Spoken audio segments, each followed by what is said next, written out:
Welcome back to Ankit in Russia. আজকে আমি Russia সম্পর্কে আপনাদের সাথে কিছু গুরুত্বপূর্ণ তথ্য শেয়ার করতে যাচ্ছি। তো আপনারা অবশ্যই ভিডিওটি দেখবেন। তো আজকে আমার ছুটির দিন। আমাদের রাশিয়াতে নতুন বছর উপলক্ষে আমাদের কোম্পানি আমাদেরকে 3 দিন ছুটি দিয়েছে। তো সেই জন্য আমার পাশে একটা পার্ক আছে, এখানে একটু ঘুরতে আসলাম আর ভাবলাম যে আপনাদের সাথে কিছু তথ্য শেয়ার করি। তো সেই উদ্দেশ্যে আসা। আপনাদের ভিতর থেকে অনেকেই জিজ্ঞাসা করছে, প্রথম জিজ্ঞাসা হচ্ছে রাশিয়া ইমিগ্রেশনে কোনো ঝামেলা হয় কিনা। তো আমি আমার ব্যক্তিগত অভিজ্ঞতা থেকে বলছি, রাশিয়া ইমিগ্রেশনে তেমন কোনো ঝামেলা নাই। আপনাকে আপনার ফটো, ভিসার ফটো, পাসপোর্টের ফটো যদি বর্তমান ফেসের সাথে মিল থাকে, আপনি খুব সহজেই ইমিগ্রেশন ক্লিয়ার হতে পারবেন, ওটা নিয়ে কোনো অসুবিধা নাই। আবার অনেকে জিজ্ঞাসা করেন রাশিয়াতে মাছ, মাংস, সবজি, মশলা, চাউল এগুলো পাওয়া যায় কিনা। প্রথমেই বলবো মাছ মাংস পাওয়া যায়, সবজিটা অতটা পাওয়া যায় না। এখানে বিট, গাজর, তারপর আপনার পাতাকপি, আলু, এটাই সবজি। এটার ভিতর থেকে আপনাকে খেতে হবে। এখানে ডিমটা পাওয়া যায়, ডিমের দাম বেশি না, মোটামুটি ডিম সাধ্যের ভিতরে আছে।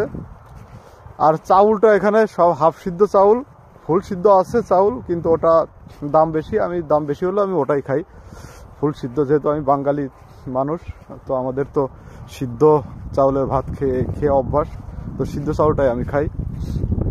আর গুঁড়ো মশলার কথা বলতে গেলে, গুঁড়ো মশলা পাওয়া যায় এখানে, কিন্তু আপনার গুঁড়ো মশলা বাংলাদেশ, ইন্ডিয়ার মতো স্বাদ লাগবে না, এখানে একটু আলাদা, অন্যরকম। তাই আপনারা যারা ভাবছেন যে রাশিয়াতে আসবো, তারা অবশ্যই গুঁড়ো মশলাটা বেশি করে নিয়ে আসবেন। যেমন জিরের গুঁড়ো, লঙ্কার গুঁড়ো, তারপর হচ্ছে আপনার গরম মশলার গুঁড়ো, তারপর শুকনো লঙ্কা, এইগুলা বেশি করে নিয়ে আসবেন। আর রাশিয়াতে আপনি ঝাল পাবেন না, কাঁচা ঝাল, যেটা কাঁচা লঙ্কা বলে, আপনি ঝাল পাবেন না রাশিয়াতে। তো এদিক থেকে বলতে গেলে আস্তে আস্তে ঝাল খাওয়ার অভ্যাসটা একটু ত্যাগ করুন, তাহলে আপনার জন্য ভালো হবে। আর ঝালটা না খাওয়াই ভালো আমাদের শরীরের জন্য।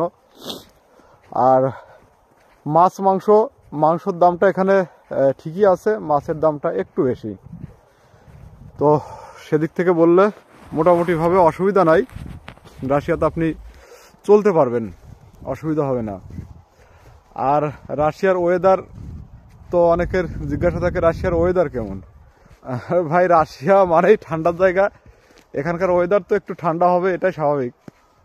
তবে আপনার কাজ যদি ইনডোর ওয়ার্ক হয়, তাহলে আপনার অসুবিধা নাই, কারণ ফ্যাক্টরি হোক, যেখানেই হোক, ইনডোরে হিটার থাকে। এমনকি আপনার রুমেও হিটার থাকবে, অসুবিধা হবে না। আপনি টি শার্ট পরেই রুমে বা কাজের জায়গায় ঘোরাফেরা করতে পারবেন, সেদিক থেকে কোনো অসুবিধা নাই।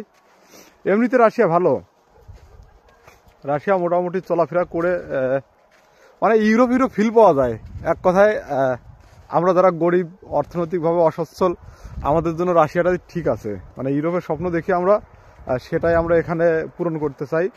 তো একই রকম, ইউরোপের মতোই ওয়েদার, ইউরোপের মতোই কালচার, সবই একই রকম।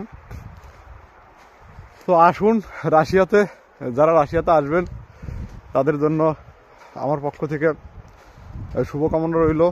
আপনারা আসুন, রাশিয়াতে থাকুন।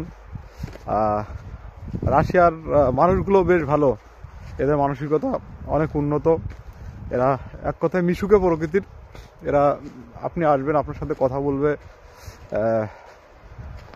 অনেক সুন্দর। আমাদের বাংলাদেশ, ইন্ডিয়া লোকজন আসে, ওরা তো বুঝতে পারে যে আমরা একটু ওদের মতো কালার না, তো আমরা একটু কালারেই ধরা খেয়ে যাই যে আমরা বাংলাদেশ, ইন্ডিয়ার।